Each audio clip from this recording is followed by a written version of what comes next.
Dr. Salmon from Mexico.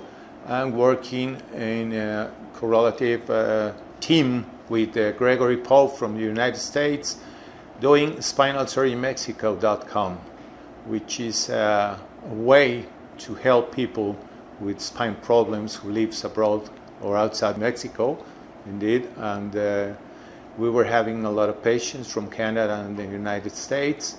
And here I am today to do a video to show you things about your spine.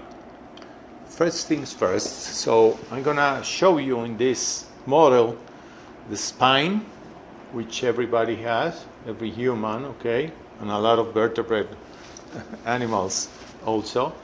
But this is the human spine, which is the main axis of the skeleton, and is composed of 7 cervical vertebrae, 12 thoracic vertebrae, 5 lumbar vertebrae, and the sacrum. The sacrum is a fused bone which continues the spine and joins the iliac bone, which is this white one here, okay?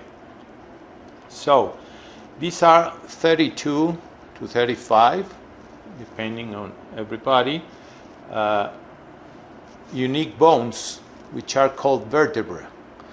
Those vertebrae have 2 portions. One portion is the anterior part of the vertebra, which is composed by the body itself, which is a cylindrical structure, very, very hard. It has a cancellous bone in the inside, which is less harder than the outside cover that is called high density bone, okay? So those are the vertebral bodies, and between 2 vertebral bodies, it's a disc.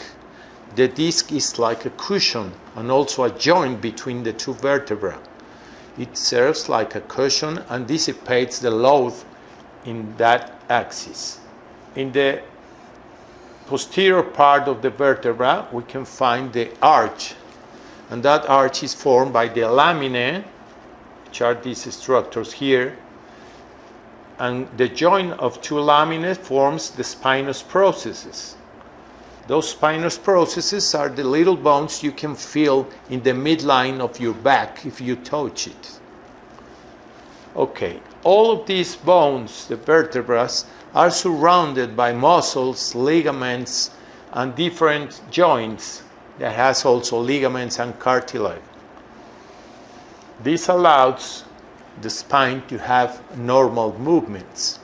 The normal movements of the spine are flexion and extension in the cervical and the lumbar area. The thoracic area, it's almost unmovable. It means that because of the thoracic vertebrae, there are the thoracic cage with the ribs and the sternum, the mobility between them, it's very low, almost imperceptible, okay? So the most movement we have, it's in the lumbar and cervical area. And that's why the degenerative problems of the spine mostly lies in the cervical and the lumbar area.